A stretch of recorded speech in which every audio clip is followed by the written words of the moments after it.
प्यारे बच्चों, सुप्रभात।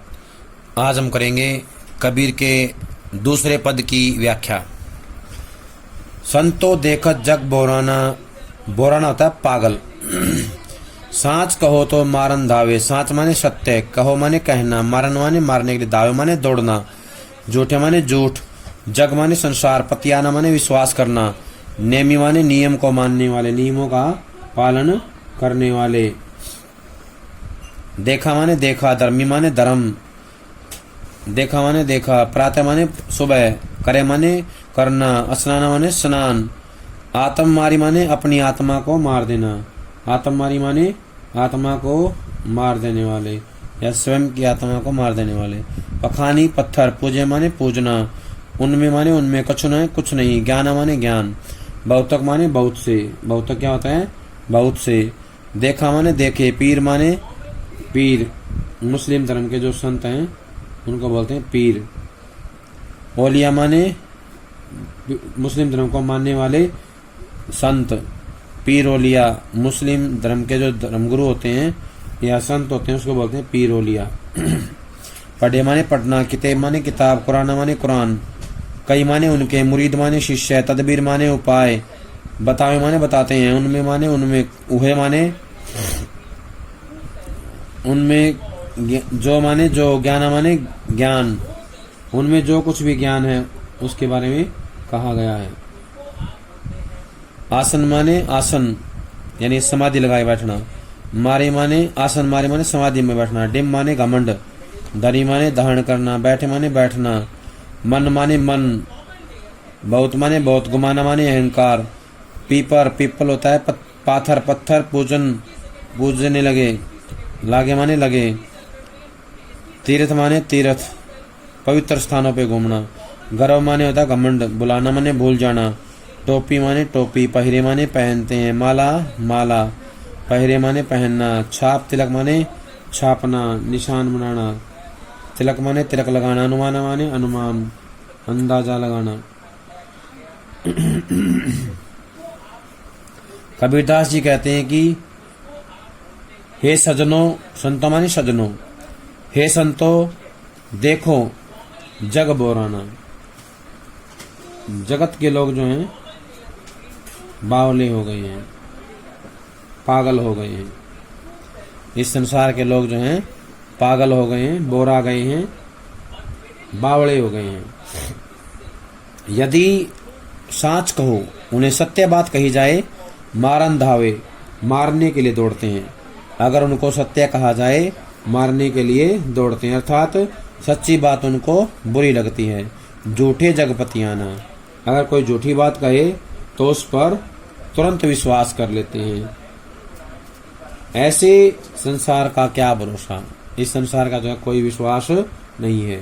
कबीरदास जी कहते हैं कि मैंने नेमी देखा, नियम को मानने वाले देखे हैं, धर्मी देखा, धर्म को मानने वाले देखे हैं यानी कि धर्म पूर्ण आचरण करने वाले देखे हैं, प्रात करे स्नाना, मैंने ऐसे लोगों को देखा है जो सुबह स्नान करते हैं, आत्म मारी पखानी पूजे, अपने को मारकर या अपने भीतर स्थित ईश्वर के आत्म तत्व को मारकर, अपनी आत्मा को मार करके पत्थर की पूजा करते रहते हैं। क्या करते रहते हैं? पत्थर की पूजा करते रहते हैं। आत्म तत्व को छोड़ करके पत्थरों की पूजा करते रहते हैं। उनमें कुछ नहीं ज्ञाना, उनमें कोई ज्ञान नहीं है, उनमें कोई ज्ञान नहीं है। उनका ज्ञान केवल दिखावा मात्र है। क्या है? उनका ज्ञान केवल दिखावा है। मैंने बहुतक देखा पीर औलिया, मैंने बहुत सारे धर्मगुरुओं को देखा है, मुस्लिम संतों को देखा है, मुस्लिम धर्म के जो संत हैं, ज्ञानी हैं, धर्मगुरु हैं, उनको देखा है। पढ़े किताब कुराना, बहुत सी किताबें पढ़ते हैं और कुरान पढ़े हुए हैं, उनमें जो है कोई ज्ञान नहीं है। वे लोगों को विभिन्न उपायों द्वारा अपना अनुयायी बनाते हैं, कई मुरीद तदबीर बतावें। उनके जो शिष्य हैं, उनके जो चेले होते हैं, वो उन्हें क्या करते हैं? लोगों को उपाय बताते हैं। तदबीर होता है उपाय, क्या बताते हैं? उपाय बताते हैं। लोगों को विभिन्न उपायों द्वारा अपना अनुयायी बनाते हैं। अपने शिष्यों में भी वे दिखावटी ज्ञान भरने का प्रयास करते हैं। अपने शिष्यों में क्या करते हैं, उनमें हुए जो ज्ञान, उनमें जो ज्ञान होता है, उनके जो शिष्य होते हैं उनमें भी वही ज्ञान होता है जो उनके गुरु में होता है। और वो ज्ञान कैसा होता है, दिखावटी होता है। और वही ज्ञान अपने शिष्यों में वो भरने का प्रयास करते हैं। वे क्या करते हैं, आसन मारी डिम दरी बैठे, वे जो आसन लगा लेते हैं और घमंड के साथ बैठ जाते हैं। आसन लगा के घमंड के साथ बैठ जाते हैं, यानी कि समाधि की मुद्रा में बैठ जाते हैं आसन लगा करके। और ये क्या है, ये केवल दिखावा है, आडंबर है। और वो कैसा आडंबर करते हैं, ध्यान लगाने का, ईश्वर की साधना करने का आडंबर करते हैं। वास्तव में तो उनके मन में अहंकार भरा हुआ है, मन में बहुत गुमाना। उनके मन में क्या है, वास्तविकता ये होती है कि उनके मन में क्या है, केवल और केवल घमंड भरा होता है, अहंकार भरा होता है। पीपर पाथर पूजन लागे, वे जो है पीपल की, पत्थरों की पूजा करने लगे हैं। तीर्थ करो भुलाना, और वो जो है तीर्थों के दिखावे में पढ़कर आत्म तत्व को भूल बैठे हैं। अपनी जो असली सच्चाई है, अपनी जो वास्तविकता है, उसको जो है उन्होंने भुला दिया है। तीर्थों के दिखावे में पड़ गए हैं और आत्म तत्व को उन्होंने भुला दिया है।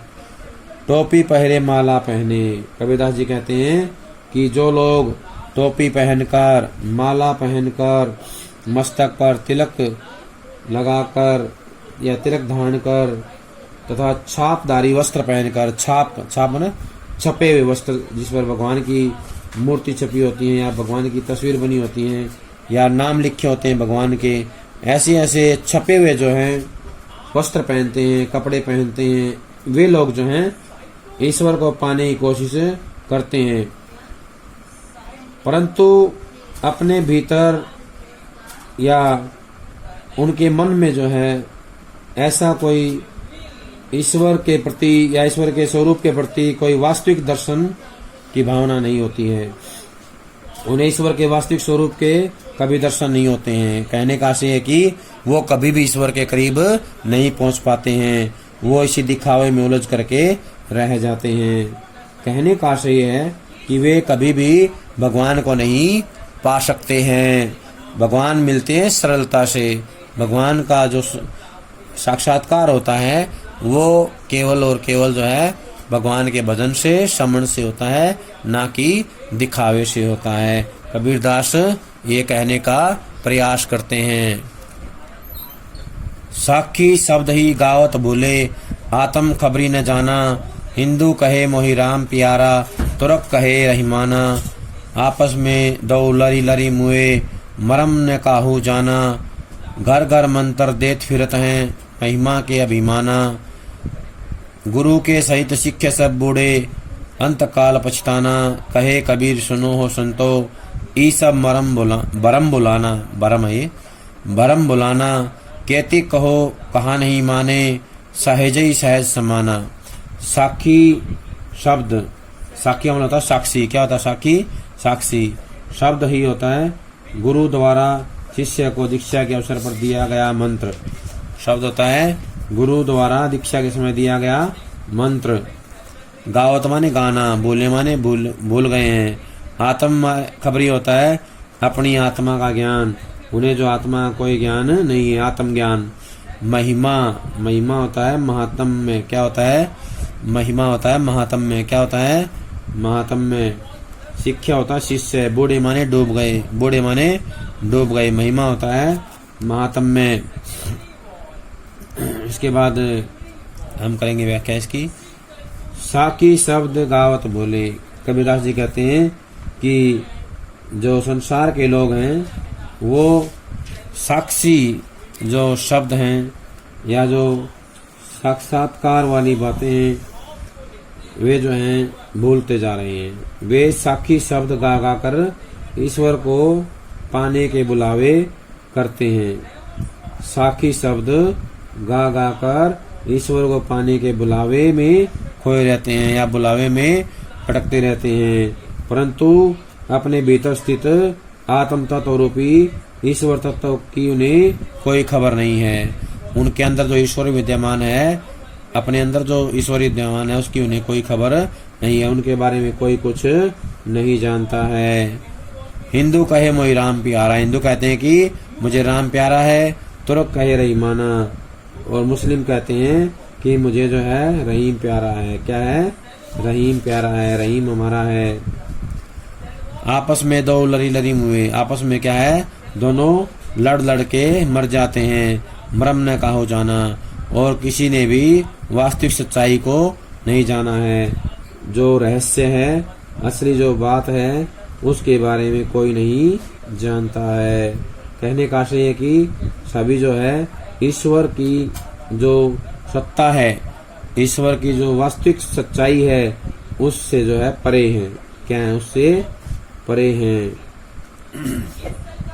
सभी अपने अपने धर्म को जो है अच्छा बताने की कोशिश में लगे हुए हैं और उसके लिए लड़ाई करते रहते हैं, परंतु धर्म के वास्तविक स्वरूप के बारे में किसी को कोई जानकारी नहीं है।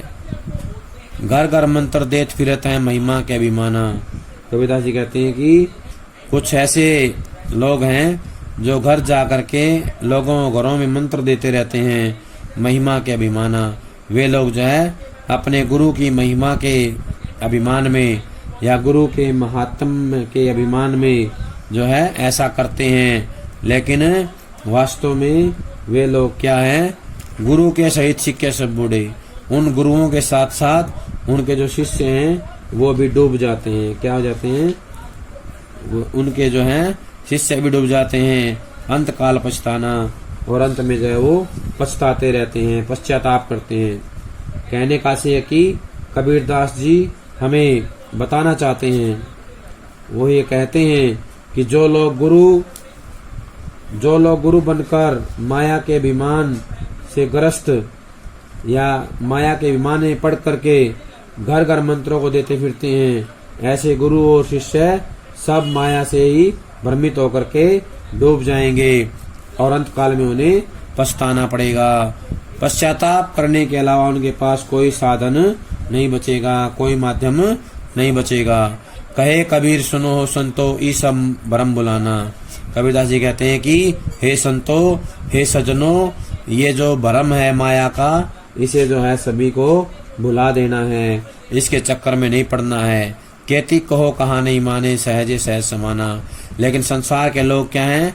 बड़े मूर्ख हैं, नादान हैं। उन्हें चाहे कितना भी समझा लो, लेकिन वो नहीं समझते हैं कि सहजे सहज समाना। ईश्वर तो बड़ी सरलता से और बड़ी सहजता से ही प्राप्त हो जाते हैं। हमें उनको सहजता से प्राप्त करने का प्रयास करना चाहिए, क्योंकि ईश्वर जो है सहजता में वास करते हैं।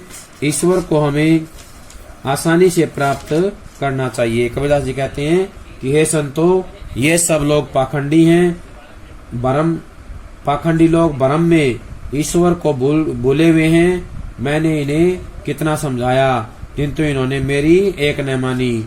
ईश्वर दिखावा करने से नहीं, अपितु सहज साधना से प्राप्त होते हैं। किससे प्राप्त होते हैं? सहज साधना से। इसलिए हर प्रकार का दिखावा त्याग कर सच्चे मन से सहज रूप से प्रभु की भक्ति करनी चाहिए। क्या करना चाहिए? सहज रूप से हमें भगवान की भक्ति करनी चाहिए। अब हम देखेंगे एक बार शब्दार्थ, ताकि उनको हम याद कर लें और दोबारा से उसको भूले नहीं। शब्द आया था अभी बोराना, उसका मतलब पागल हो गया है। बोराना पागल हो गया है। दावे दौड़े, पतियाना विश्वास करना, नेमी होता है नियमों का पालन करने वाले, धर्मी होता है धर्म का ढोंग करने वाले, स्नाना होता है स्नान करना, पखानी होता है पत्थरों को, पीरोलिया होता है धर्मगुरु संत आदि, किताब होता है धर्म ग्रंथ यानी कि धार्मिक किताबें, मुरीद होता है शिष्य, तदबीर होता है उपाय, आत्म होता है स्वयं, बहुतक होता है बहुत से, कुराना होता है कुरान शरीफ या इस्लाम धर्म का धार्मिक ग्रंथ, आसनमारी होता है समाधि या ध्यान लगाना, डिम्ब होता है डिम्बधरी दम्भ करके आडंबर करके, गुमाना होता है अहंकार, पीपर होता है पीपल का वृक्ष, पाथर होता है पत्थर, छाप तिलक अनुमान होता है मस्तक पर विभिन्न प्रकार के तिलक लगाना, साखी होता है गवाह, स्वयं होता है स्वयं अपनी आंखों से देखे गए तथ्य का वर्णन करना। शब्द ही होता है वह मंत्र जो गुरु शिष्य को देता है या शिष्य को दीक्षा के अवसर पर देता है। आत्म खबरी होता है आत्मज्ञान, आत्म तत्व का ज्ञान। रहीमान होता है रहम करने वाला या रहीम। महिमा होता है गुरु का महात्म्य। शिष्य होता है शिष्य। तो ये थे शब्दार्थ, इनको हमें याद करना है और इनको याद करके ही हमें व्याख्या याद करनी है। अब हम करेंगे प्रश्न। प्रश्न है कविता और कवि का नाम बताइए। ये जो पद है इसके बारे में पूछा गया है। कवि का नाम या कविता का नाम बताइए। तो हमें बताना है कवि का नाम जो है कबीरदास जी हैं और कविता का नाम है पद। कविता का नाम क्या है? पद है। अभी यहीं से प्रश्न आएगा कवि ने जग को पागल क्यों कहा है। तो हमें बताना है या कबीरदास ने क्यों कहा है जग को पागल। तो बताना है कबीर ने जग को पागल इसलिए कहा है क्योंकि यह जग सच्चाई पर विश्वास न करके झूठ एवं दिखावे के व्यवहार पर विश्वास करता है। यह ढोंग को सच मान लेता है, इसलिए कबीर ने सच को न मानने पर जग को पागल कहा है। सत्य को नहीं मानते इसलिए पागल कहा है। कबीर के अनुसार किन लोगों को ज्ञान नहीं हो सकता। तो बताना है कबीर के अनुसार उन लोगों को ज्ञान की प्राप्ति नहीं हो सकती जो लोग ईश्वर को अपने मन में न खोजकर बाहर के साधनों में खोजते हुए भटकते रहते हैं। वे पत्थरों की पूजा करते हैं, पोथी पढ़ते हैं और तिलक आदि लगाकर दिखावा करते हैं, इसलिए ऐसे लोगों को ईश्वरीय ज्ञान की प्राप्ति नहीं होती। प्रस्तुत पद में कबीर ने कैसे गुरु पर करारी चोट की है। तो बताना है कबीर ने गुरु का स्थान ईश्वर से भी बढ़कर माना है, किंतु इस पद में उन्होंने ऐसे गुरुओं पर करारी चोट की है जो घर घर में जाकर गुरु मंत्र देते फिरते हैं, यानी घर घर जाकर के गुरु मंत्र देते घूमते रहते हैं, जो केवल शिष्य बनाने में विश्वास रखते हैं और झूठे ज्ञान का प्रचार प्रसार करते हैं। ऐसे गुरु स्वयं तो डूबते ही हैं अपितु अपने शिष्यों को भी ले डूबते हैं। ऐसे गुरुओं से दूर रहना चाहिए। ऐसे गुरुओं को अंतकाल में पश्चाताप ही करना पड़ता है, पछताना पड़ता है। अगला है पद का काव्य सौंदर्य बताएं। नीत सौंदर्य पद का। तो हमें बताना है इस पद में कबीर ने सरल सहज एवं व्यंग्य प्रधान भाषा प्रयोग किया है। अनुप्रास पुनरुक्ति प्रकाश अलंकारों का सहज प्रयोग है। भाषा में गहता गुण विद्यमान है। उर्दू फारसी के शब्दों का भी सुंदर एवं सार्थक प्रयोग किया गया है। इसके अलावा भी कुछ प्रश्न हैं। कबीर ने किसे देखने की बात कही है। तो बताना है कबीर ने जगत को देखने की बात कही है।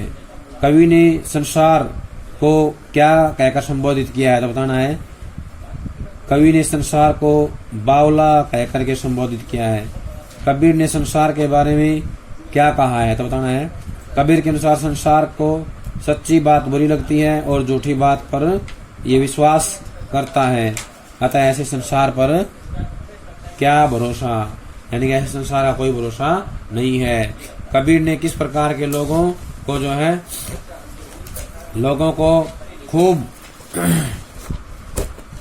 कबीर ने किस प्रकार के लोगों को खूब देखा है। तो बताना है कबीर ने नियम और आडंबर का आचरण करने वाले लोगों को खूब देखा है। कबीर ने आडंबर युक्त आचरण करने वाले लोगों पर क्या व्यंग्य किए हैं। तो बताना है कबीरदास कहते हैं कि जो लोग सुबह सवेरे स्नान करते हैं लेकिन अपने अंदर स्थित ईश्वर के आत्म तत्व को छोड़कर पत्थरों की पूजा करते हैं, वास्तव में उनमें कोई ज्ञान नहीं है, उनका ज्ञान दिखावा मात्र है। कवि ने अज्ञानी गुरुओं की शरण में जाने पर शिष्यों की क्या गति बताई है। तो बताना है अज्ञानी गुरुओं की शरण में जाने वाले शिष्यों के बारे में कवि का कहना है कि अज्ञानी गुरु की शरण में जाने वाले शिष्य भी अज्ञान के पथ पर चलने लगते हैं। यहाँ गुरु और शिष्य दोनों ही भ्रष्ट हो जाते हैं। टोपी पहिरे, माला पहिरे, छाप तिलक अनुमाना पंक्ति का आशय स्पष्ट कीजिए। तो बताना है इस पंक्ति का आशय है कि वे लोग जो टोपी पहनकर, माला पकड़कर, मस्तक पर तिलक धारण करके और छापदारी वस्त्र पहनकर ईश्वर को पाने की चेष्टा करते हैं, उनके बारे में बताया गया है।